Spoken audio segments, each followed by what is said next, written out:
Welcome to the season premiere of Nittany Talk live from Penn State's campus. I'm Jason Bardo, and in today's episode, we are going to discuss our summer stories, some of our favorite professors, dig into our bags and find out what's really in a college student's backpack, and speak with the president of Penn State Esports. Now, let's get to talking.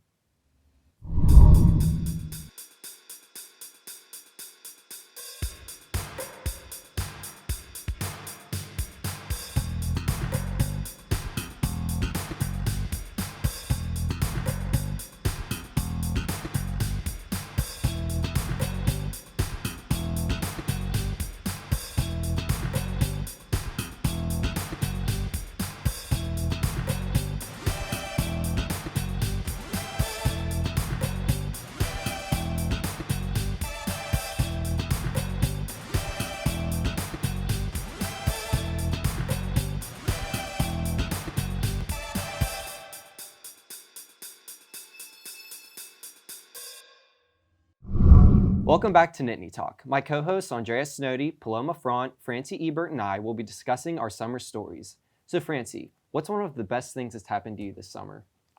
Well, this summer was definitely pretty hectic for me. I did a lot. I worked at the beach for the majority of it. I had 2 jobs, so I had a lot going on.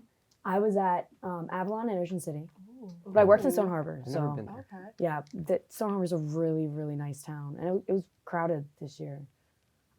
Anyway, I have a fun little story that I wanted to share. So I was on the Ocean City Boardwalk with my twin sister, and my favorite dessert place, because they always have a lot of ice cream on there, is the Polish water ice. I don't know why, but I really like it. I know that it's the water ice is made with eggs, which is kind of weird, but it tastes really good. Is it if there's ice in it, I guess? I mean, if there's eggs in it, I guess it's not like Italian ice, right? No, it's not like Italian ice, but it doesn't taste like ice cream. Gelato, maybe?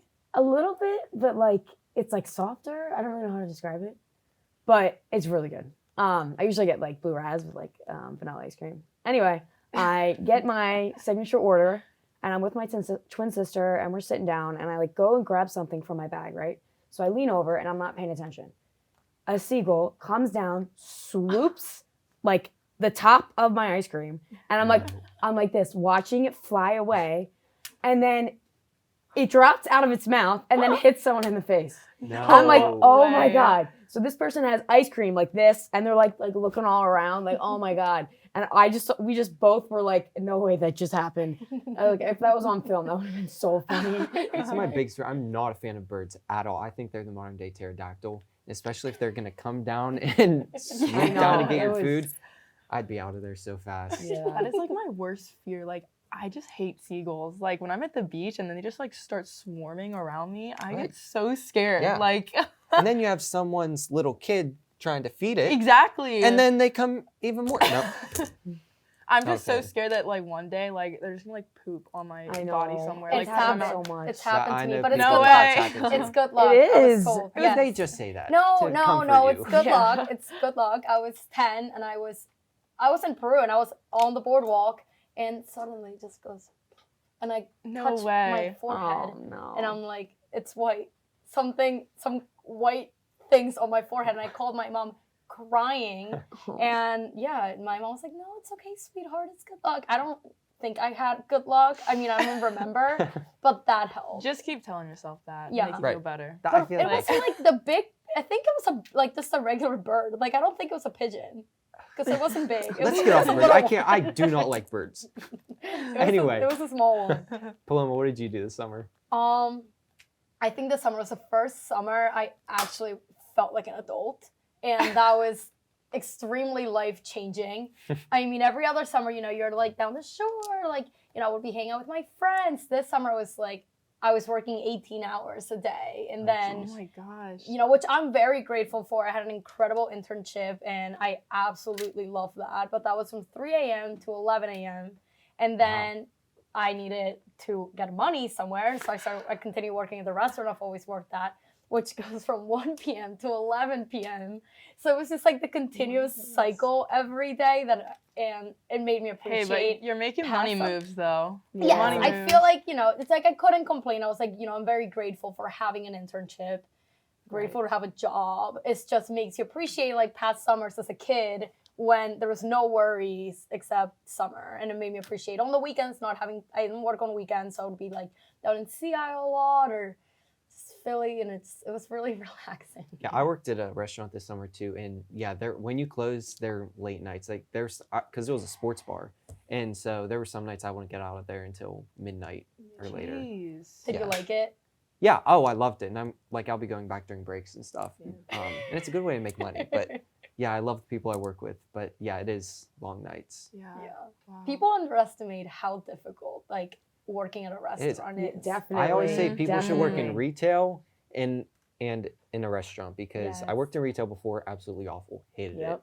And I actually like working in a restaurant. Of course, you get the difficult people, but Yeah. that's gonna be anyway. I mean, but even just like time management and like teamwork, like I think people really sometimes underestimate, like, oh, you're just taking orders and putting them in the computer. It's not that. No. You're working with people. Also, it's like one thing I'm like grateful for about working at a restaurant since I was a kid is that I have met people through all walks of life. Like it's a Yeah, really nice that's true. restaurant, but like Yeah. there's people completely different from me that work there. Like people that I would have never even met had I not worked at this restaurant. And I think seeing the different perspectives from everybody and like how we all work as a team is so Yeah. interesting to me. It's Definitely. like there's 50-year-olds with kids working there, and then there's like Yeah. 14-year-old high school kids that could care less. Then there's college kids that we want to work because we really need the money Yeah. right now. And it's just like, how do we all work It's as a all team? over the map. Yes, that is so special, I think. How do you get such different people to all do one job together? Because you can't really do it by yourself. Yeah. Serving people that have sometimes, like you said, are really difficult Mhm. and not very patient. But I think I'm very grateful. I think it was a really good experience. Andrea, you had an exciting 21st birthday this summer. A I- different 21st birthday. I don't know if it's did. exciting. I spent my summer in Fort Knox, Kentucky for Army training, 35 days, and my birthday was on July 9th, and I did turn 21, and it was like the saddest birthday ever. And just like to put the cherry on top, it just so happened to be like raining and thunderstorming that day Of too. course. But the only thing that like made me happy was like my captain came out and he had like a whole like thing of envelopes for me, like birthday cards and stuff, and people were like wishing me good luck and everything. But yeah, so that was my 21st. But speaking of crazy animals, the raccoons at Fort Knox are something different. Like, you know how in Penn State we have the squirrels, they're just like insane. Like the raccoons were just like, I can't even describe it. Like they're just so crazy. There was just like one night where like we were all sleeping and we heard like rustling in the woods, but it was loud. And like the way training went was like we were afraid we would get attacked in the night, like by like the opposing forces. It's like a simulation. And then so we all got ready. We were like, we all had like our weapons out and everything, Oh just my for it to be like goodness. raccoons. Like Oh God. it was so funny. And then every night we'd have to like zip up our bags really tight because there were a couple people in like other platoons that like the raccoons will get in their bags and drag them away. Like if they found food or anything, they were just insane. And they were huge. They were like the size of bears. Like it was insane. Fort Knox raccoons. Yeah. They're I don't wild. like that. It's not No. like, I don't really like animals that are free to be like that. I was raised in a city for 11 years of my life. No animals. We had birds. Like that's the only, and Yeah. dogs Birds. with leashes. And suddenly there's all these animals just roaming everywhere here. Like raccoons, bunnies, like what are they? No. Yeah. No. No. I don't like that they attack. No. Well, so this summer my cousin got married. I saw and, that. Yeah, it was a big ordeal for the family because both sides were there. And my cousin who lives in her sister who lives down in Georgia or South Carolina, Georgia border. She was able to come and it was just nice to see everybody. I don't know if you've ever been to a Western Pennsylvania wedding, but from what I hear, they're different than Yeah. everywhere else because like we have a cookie table. I don't know if you've ever heard of that. But instead of having a cake, so she had a cake, which I made for her and her husband, but it was just for them to eat. And then you have a wall just of cookies that the family makes. And then, of course, lots of dancing. Gotcha. It looked fun. Oh, it was a great time. That concludes our summer discussion for today. Stay tuned for our next segment where we discuss our favorite professors.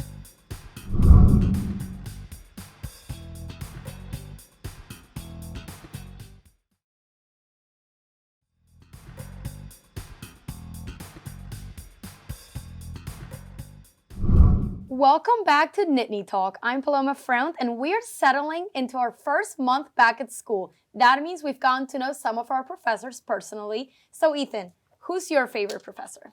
My favorite professor at this moment this year would be my Bi-Sci 3 professor. Her name is Jennifer Anderson. She's a great professor, and she makes our lectures really interesting because when you think of Bi-Sci, you think it's like, oh, it's like science related, you know, the sun, the earth, the dirt, and stuff like that. But, you know, it's really not that generic of a class. What that class is about is connections and what your personal relationship with the earth is like and how you could build on that relationships and what you could do better for the earth as you live on the earth. So I think that it's a really out of the ordinary class, but it's definitely something that if you enjoy like the earth and being in nature, so then I think it's a great class for you to take. Jace, what about you? Yeah. Well, I've heard good things about her, but I stay as far away from science as possible. I'm majoring in broadcast journalism and That's why political we're journalism science. majors. Yeah. Well, and I added the poli sci just for fun, I guess. But I stay as far away from biology, chemistry, physics, any of that. But right now, I think Paloma. Yeah, you're in my class with Maria Mannion. I love for her. Yeah, for You Com took 465. that. Okay. You knew that's what I was gonna say. Okay, well, I have another one then. Bianca Barr last year. So she was my teacher for Com 360, which is the radio reporting class. And that was her first semester actually teaching it. She used to, she's an advisor for the Collegian, and then she taught a different course. But she really knew her stuff. She actually worked in the TV industry for many years. She was an investigative reporter, and like crime was her beat. So cool. Wow. Yeah. Cool. That's really And cool. she only So ended up cool. teaching one semester. And now she's not here anymore. She left, and now she's working at Weather Channel, I think. Ooh, But yeah. that's such a cool job, investigative reporting. Yeah. That's so Yeah. so cool to me. She That's gave like us what this I'd whole, want to do. I feel Yeah. like. yeah, she gave us this whole spiel about like having an inner circle, especially with going into journalism, Yeah. of people that you can trust and that won't always tell you yes or that you did a good job. And that was like one of the main things I took from it, aside from the class itself, what we learned. Yeah. She taught me a lot just about the industry and everything like that. Well, I was gonna say Okay, Professor go ahead, Mannion, go ahead. but somebody had to spoil it. She knows her stuff. Yeah. She is so professional. And what I really like about Professor Mannion is, there's a lot of stuff you can't learn in a curriculum. And she's so willing to stay after class and answer these questions for you. And she's very real when it comes to telling you the truth. Like she was telling me it's not always easy. It's an industry where you will be criticized. It's a very competitive industry, a lot of egos in this industry. And I really like just how straight up she is with me about things.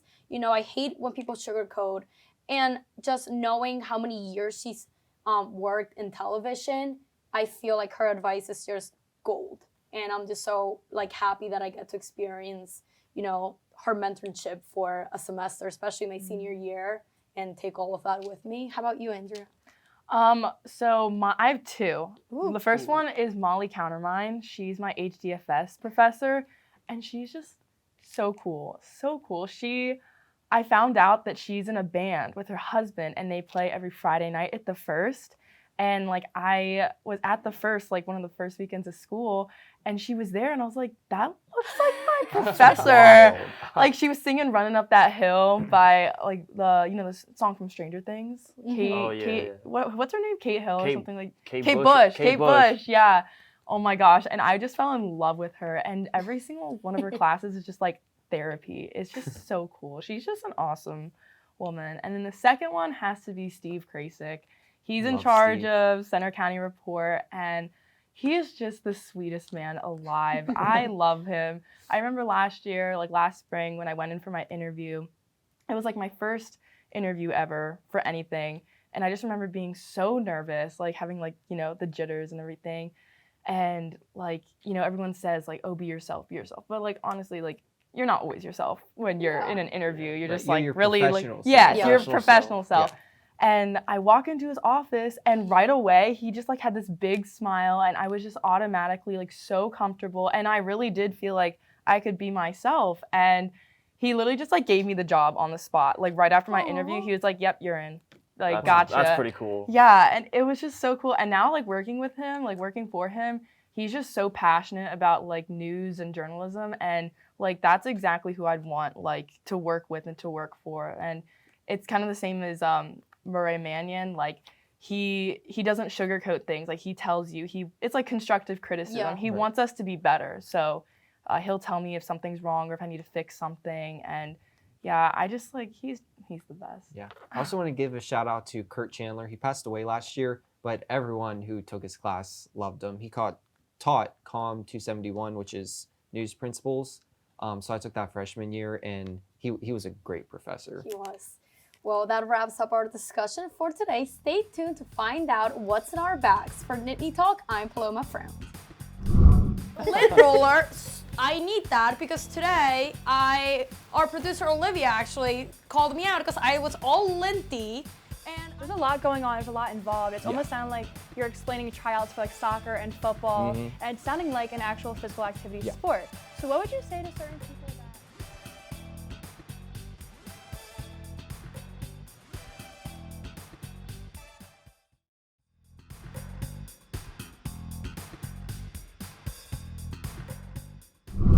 Welcome back to Nittany Talk. I'm Jaso Bardo. Coming back from the break, let's dive in and see what's in a college student's backpack. So Sadie, what's in your backpack? All right, so in my bag, I have some pretty interesting things right now. My most important thing that I have with me is my medical tape. I actually broke my toe 2 weeks ago. So, How? I closed my door on my toe and it flipped backwards, like really scary story. But my It's kinda medical tape, nasty. yeah, it's really important and disgusting. Good to know. Do you have any essentials in your bag? Well, of course. I have, a portable charger. That's a must. Right. I always portable have charger. A Tide stick.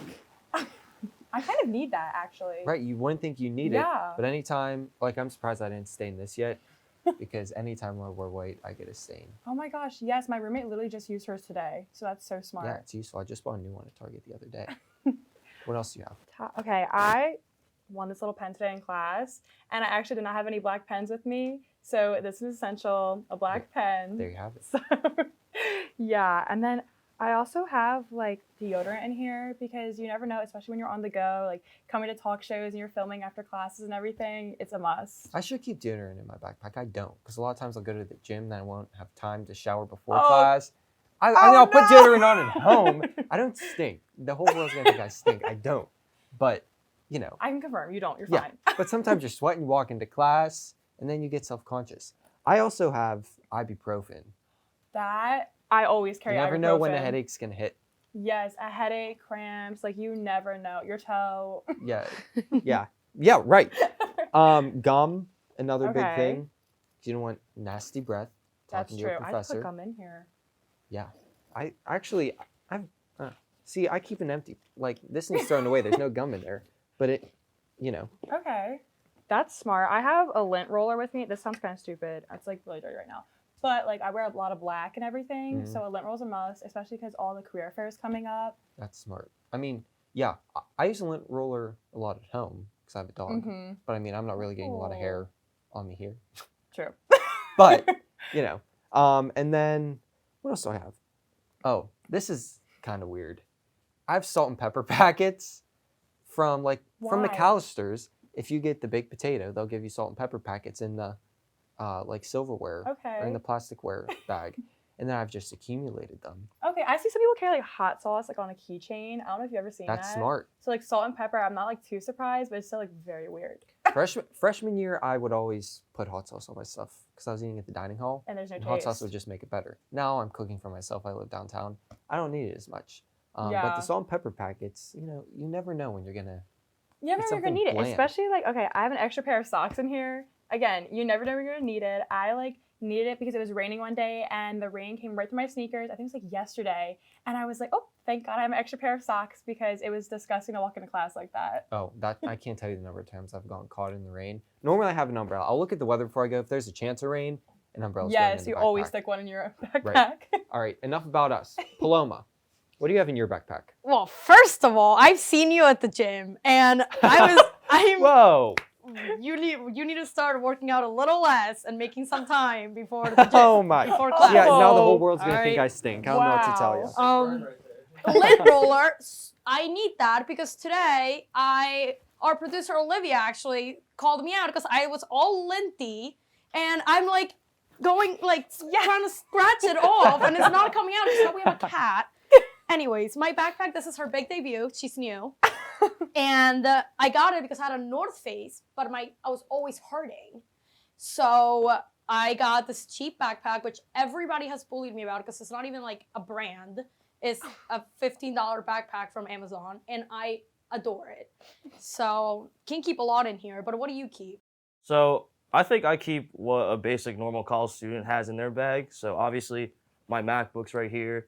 I take notes on it, do my homework, and watch YouTube whenever I feel bored. I have notebooks in my bag as well, if in case my Mac dies, so I could take notes by hand. Luckily, that hasn't happened yet, so I'm in the clear, but fingers crossed. I also had an umbrella in here. I always keep an umbrella in my backpack because last week the weather was really bad. You never know here. Yeah, You it's really, never know. the weather's You really never weird know. up here. So I was lucky that I had an umbrella in my backpack, so I could take it out, hold it to class. Looks embarrassing at first, but Who you cares? stay dry. You gotta stay dry somehow. There's like 40,000 of us. Nobody knows us. That is really true. I think it's so interesting. I used to carry my laptop, but with my back problems I was previously discussing, I now carry my iPad, and I love my iPad. It is, my life is on this. I have everything that I need. It was just beeping in here. I was scared they were gonna hear me. And I take notes on it, and I don't care if I'm that iPad kid, because now I am that iPad kid. Paloma I even, is an iPad kid. you know what I realized? I am, like, I will be eating dinner, and I will have Hulu on. And I don't care what that means. I am. That's just how I am. And wait, I want to show off my new planner. So I just got it. It is custom made. And it says Senior Year Paloma, and I carry it everywhere, and I'm just so proud of this thing. I feel like I should Do always you have a not planner. use a planner? I really don't use a planner, Oh my and that's gosh. kind of a bad idea on my How do you part. not forget everything? Paloma's a I don't know. offended. Sometimes I get lucky because the amount of work I have, it's like 2 assignments per week. So sometimes I get lucky. Sometimes I have like 10 assignments per week, Well, and after I get the lost in show- translation somewhere. After the show, we're gonna look up some planners I'll on Amazon. I'll get something on like McClanahan's or something. Yeah, because I like- that worries me. I like the idea of a planner, but I end up just putting stuff in my calendar on my phone. I don't know what to tell you. Oh my gosh. Yeah, no, People that's scare me. My Jason, class you're on a schedule's roll on my today. phone. You're on a roll. I don't know what you're doing. Well, that's all that's left in my bag. Stay tuned to our final segment where we interview the president of Penn State Esports. For Nittany Talk, I'm Ethan Hu. There's a lot involved. It's almost sounding like you're explaining tryouts for like soccer and football, and it's sounding like an actual physical activity Yeah. sport. So what would you say to certain people?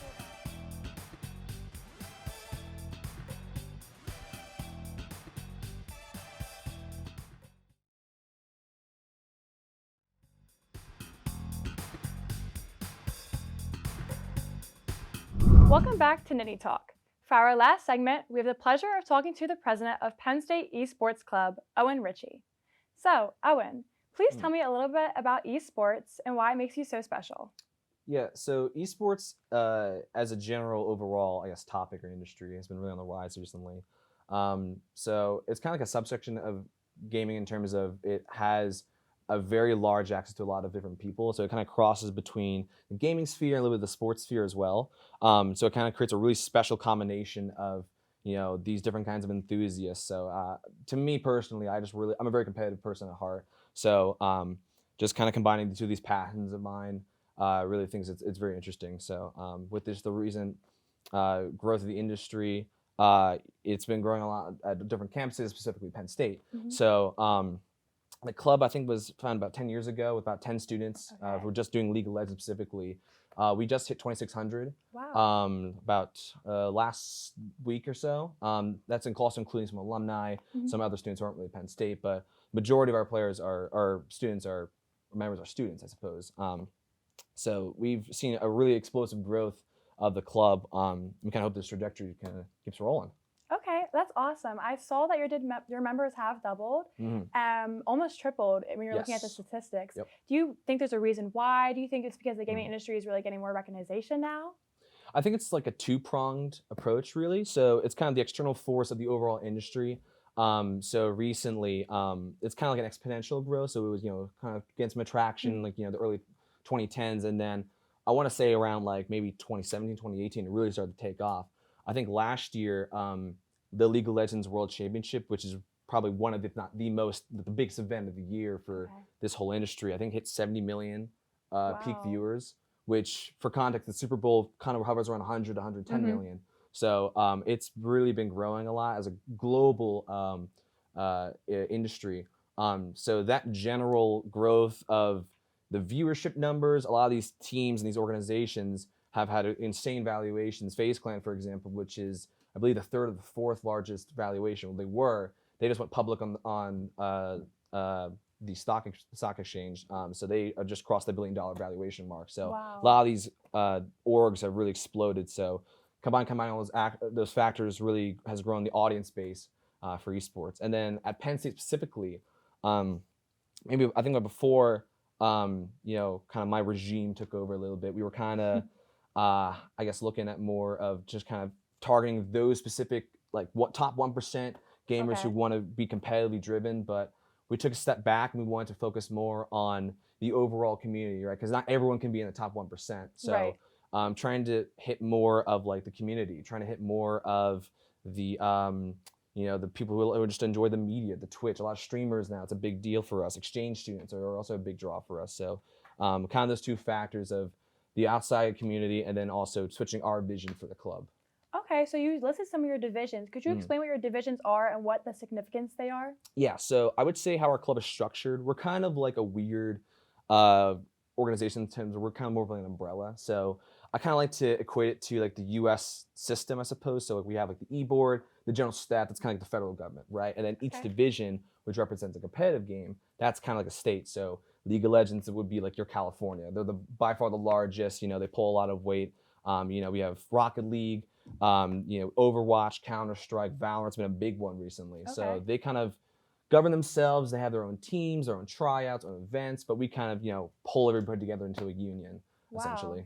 There's a lot going on. There's a lot involved. It's almost sounding like you're explaining tryouts for like soccer and football, and it's sounding like an actual physical activity sport. So what would you say to certain people that don't take it as seriously because it's not so much physical activity? Yeah, I think it's been a debate for a while in the industry in general. There's a lot of naysayers who would say, are esports players athletes? And at the end of the day, who cares? Seriously, like I don't care if someone's set in the mindset that they're not sweating or they're not outside running around and they're not an athlete, right? But that's kind of their opinion. I'm not going to sway their opinion. I have to bring out a TED Talk to sway their opinion. It's just not worth the time.